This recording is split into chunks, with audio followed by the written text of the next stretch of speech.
And it wasn't even something said out loud. It was the positioning. The way Princess Leonor stood slightly forward, and Infanta Sofia just a step behind.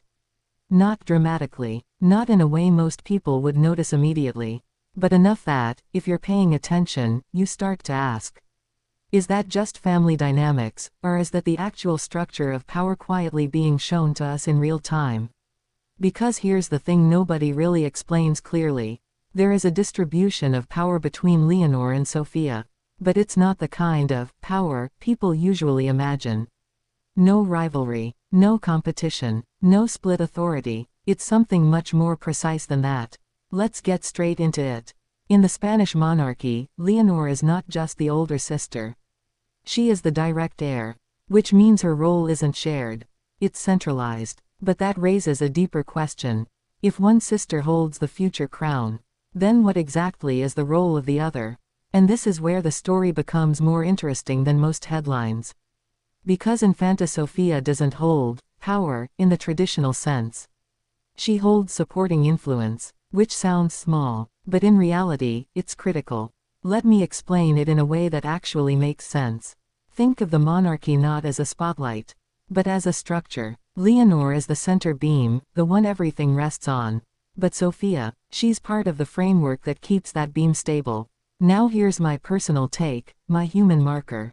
I think people misunderstand power in royal systems because they look for visible authority. Titles, decisions, control. But the real system works through balance. And balance requires more than one role. Now let's pause and ask something important. Why does the public suddenly seem more interested in the Leonor-Sofia dynamic now? Because this isn't a new structure. It's always been there. So why is it being talked about more in 2026? Here's my hot take. Because Leonor is stepping closer to real visibility. And the closer she gets to that moment, the more people start looking at the entire system around her, including Sofia. And suddenly, questions start forming. Will Sofia take on more public duties? Will she stay more private? Does she have influence behind the scenes? Now let's bring in a comparison to make this clearer. Look at Catherine, Princess of Wales, and the broader royal structure in the UK. Not everyone in the family holds equal power, but their roles are designed to support the central figure. Now compare that with modern visibility culture. Even in completely different spaces, like with MrBeast, there's always a central figure and a supporting ecosystem that keeps everything running smoothly. Different worlds, same structural logic. Now right around here, when you're starting to see the pattern clearly. If you're new to Léonor's story, subscribe, I post every day. Because this isn't just about one moment.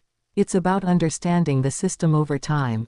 Let's go deeper into the actual distribution. Because technically, there is no shared governing authority between Leonor and Sofia. Leonor inherits the constitutional role. Sofia does not. That part is clear. But here's where it gets subtle. Influence doesn't always follow official titles. Sofia's role, if we look at historical patterns, is likely to evolve into something more flexible. She can represent the monarchy, support major events, strengthen public connection, but without carrying the full weight of leadership responsibility. And that creates an interesting dynamic. Because in some ways, Sofia may have more personal freedom than Leonor. Let me say that again, because it's easy to miss. Less official power, but potentially more personal flexibility. Now I want to ask you something directly. If you had the choice, would you rather hold the crown, or hold the freedom that comes without it? Because that's the hidden contrast in this story. Now let's bring King Felipe VI into this. Because his role is to maintain stability. And stability in a monarchy often depends on clarity. Clear roles. Clear expectations, clear positioning, which means the Leonor-Sofia dynamic isn't accidental. It's structured, carefully, quietly, and I don't think it's about limiting Sofia. I think it's about protecting both of them from unnecessary overlap. Because overlap creates confusion, and confusion creates instability. Now let's bring Queen Letizia into this for a moment. Because if there's one thing she understands deeply, it's perception. And I can't help but think. This balance between Leonor and Sofia is also being shaped to feel natural to the public. Not forced, not hierarchical, but organic, even though, structurally, it is very clearly defined. Now here's where I challenge the typical narrative. People sometimes try to create tension between siblings in royal stories. They look for rivalry, comparison, competition. But honestly, I don't see that here. What I see is differentiation. Two roles evolving in parallel, but not competing. And that's actually more stable than most people realize. Now let me land this with my final perspective, my honest, human conclusion. The distribution of power between Leonor and Sofia is not about sharing control. It's about defining purpose. Leonor represents continuity. Sofia represents support. Leonor carries responsibility. Sofia carries flexibility. And together, they create balance. So maybe the real question isn't who has more power, because that answer is already clear. Maybe the better question is, how does a system design roles so that power doesn't create conflict, but stability? And once you see it that way, this stops being a story about two sisters, and becomes a story about how modern monarchy quietly organizes itself, without ever needing to explain it directly. And if you sit with that structure for just a few more minutes, something else starts to click. Because what we're really looking at here isn't just a distribution of power. It's a distribution of pressure. And that changes everything. Let me explain what I mean. On paper, it looks simple. Princess Leonor carries the future of the crown. Infanta Sofia supports that future. Clean, clear, organized. But in reality, that difference creates two completely different lived experiences. Leonor doesn't just inherit a role. She inherits expectation. Every decision she makes is interpreted as a future decision for the entire country. Every public appearance is not just about the present, it's about projection. People aren't just watching her. They're trying to predict her. Now compare that with Sofia. She exists inside the same system, but without that constant projection attached to her identity. And that creates space. Space to be slightly more relaxed, slightly more undefined, slightly more human in the eyes of the public. And I want to pause here, because this is where the story becomes more emotional than structural. Because people often assume that the person with more power has the better position. But that's not always true. Let me ask you something honestly. Would you rather be the one everyone is watching, or the one who can step out of the spotlight without it becoming a national conversation? Because that's the real difference between these two roles. Now let's bring King Felipe VI back into this dynamic. Because his responsibility isn't just to prepare Leonor. It's to maintain balance across the entire system. And balance doesn't mean equality. It means clarity. If both sisters carried equal public authority, the system would become unstable. Not immediately, but over time. Because people would start asking, who leads? Who decides? Who represents continuity? So the structure has to remain clear, even if the emotional reality underneath it is more complicated. Now here's my personal take, my human marker in this continuation. I think the real challenge here isn't the distribution of power. It's the distribution of identity. Because Leonor doesn't just grow into herself. She grows into a role that already exists. While Sofia, she has more room to define herself outside of that fixed structure.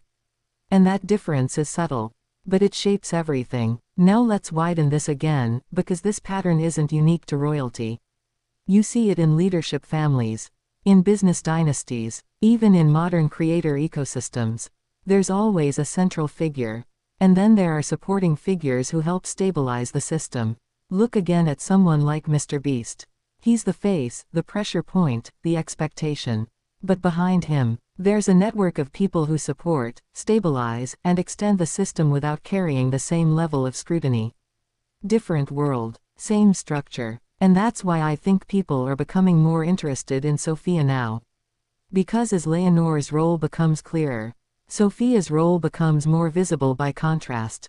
Not because she's gaining power, but because people are starting to notice the balance. Now let me ask you something that might shift how you see this completely. What if Sofia's role becomes more influential because she doesn't carry the crown? Think about it. She can move differently, speak differently, engage differently, without every action being interpreted as a future constitutional decision. And that kind of flexibility, that can be powerful in a completely different way. Now let's bring Queen Letizia into this one last time, because her role in shaping how both daughters are perceived is critical. And I can't help but think, this balance we're seeing isn't just structural, it's intentional, not just to protect the monarchy, but to protect the relationship between the sisters themselves. Because if roles are unclear, comparison becomes inevitable. And comparison creates tension, but if roles are clearly differentiated, then each person can grow into their space without constant conflict. And that might be the most important part of this entire story. So here's my final thought, my honest conclusion after looking at all of this. The distribution of power between Leonor and Sofia is not about dividing authority. It's about distributing weight. Leonor carries the weight of expectation. Sofia carries the weight of support. One is visible, the other is quieter, but both are necessary for the system to hold. And once you understand that, you stop asking, who has more power? And start asking something much more interesting. How does a system stay stable when only one person holds the crown, but more than one person holds the balance? Because that's the part no official explanation will ever fully spell out. But it's the part that explains everything.